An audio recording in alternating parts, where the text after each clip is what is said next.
Hi everyone, it's me, Arielle, and it's Wednesday Warriors, and today Fran and I are going to be talking about emotions again. I kind of like these new questions in our new rotation because emotions and things that surround emotions are pretty important when it comes to talking about eating disorders. Today's question is, how did I learn to fear my feelings? And I think that's cool because I don't think that's a question that people often ask themselves, even in therapy. And I have definitely had certain experiences with learning to feel certain emotions. I can definitely tell you that showing an emotion of sadness or vulnerability, it just was seen as weak. If I were to cry when I was younger, my father didn't see it as something that should happen. He saw it as me being a baby. It just really it wasn't given the right reaction. So for most of my life, I felt shame. And shame is an emotion that people sometimes don't realize is an emotion. But for me, it played a really big role in my eating disorder. I mean, I know a lot of us are ashamed of our eating disorders, but I felt shame in different respects too. I felt shame whenever I cried or whenever I felt the urge to cry. I thought something was wrong with me. I thought that I was being weak or silly or immature, and it took me a while to really realize that crying was okay and it wasn't shameful at all. And even though what I was feeling was shame, I could work through that. Hope you guys don't mind that I read to you, but I am a writer at the core, so when I have my best thoughts, it's because I wrote them down, and then I often have something that I'm really proud of having written, and I just think it's better off for me to read it instead of trying to remember everything that I had written down in the past and bring it to you guys. So I hope you don't mind if I don't always make eye contact with the camera. You're definitely in my thoughts when I'm reading. I'm going to read you guys a quick little something called My Claim to Shame, and it's something that I wrote. It's been on my blog a few years ago. I did make a short YouTube video about it once before, but it was on my own channel and it wasn't through the collaboration, so I figure it can do with some reposting because I think it goes along with this question pretty well. Shame. It's a word that trembles with negative feeling. It's a word that has a lot of power. It's a word that I used to associate with my eating disorder.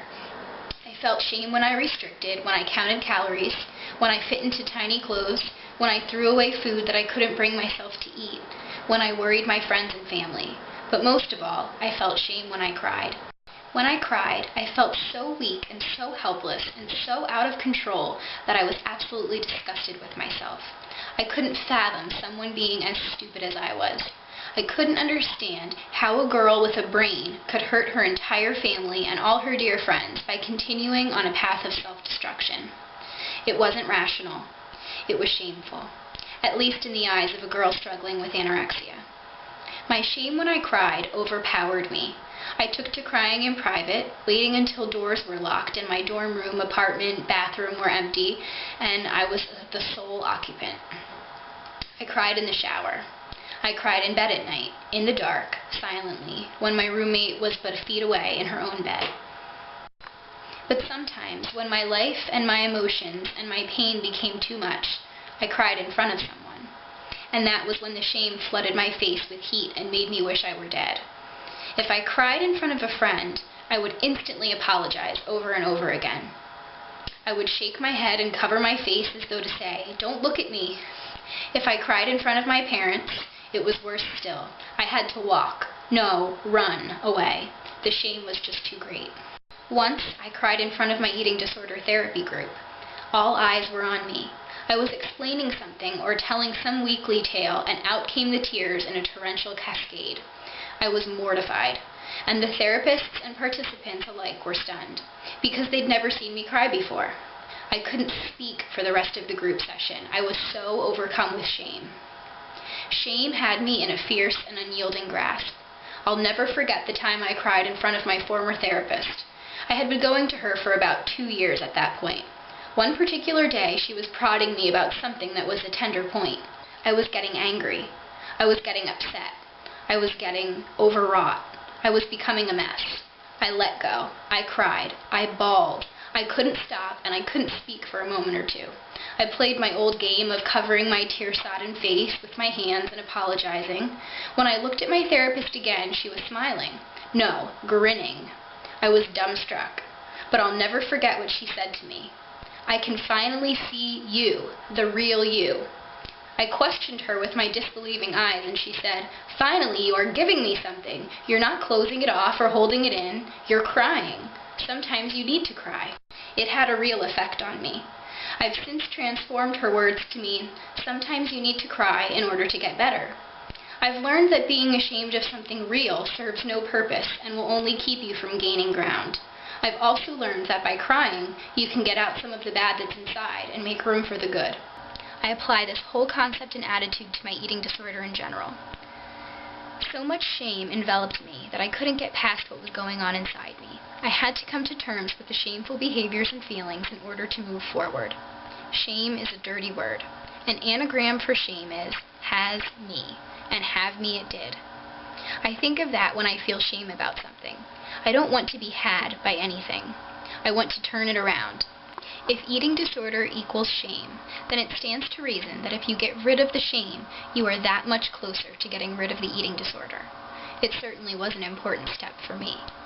Now I realize that shame is only one of the many emotions, but that was a real experience for me, and shame was one of the emotions that I had to figure out. And as far as this question, this topic of how did I learn to fear my emotions, that was an emotion that I grew to fear. It was an emotion that I learned to fear, and that was how.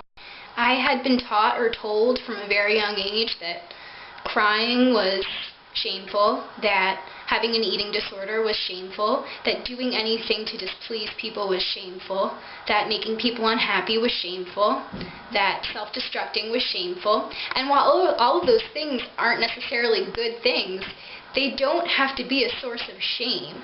Everybody makes mistakes in this life.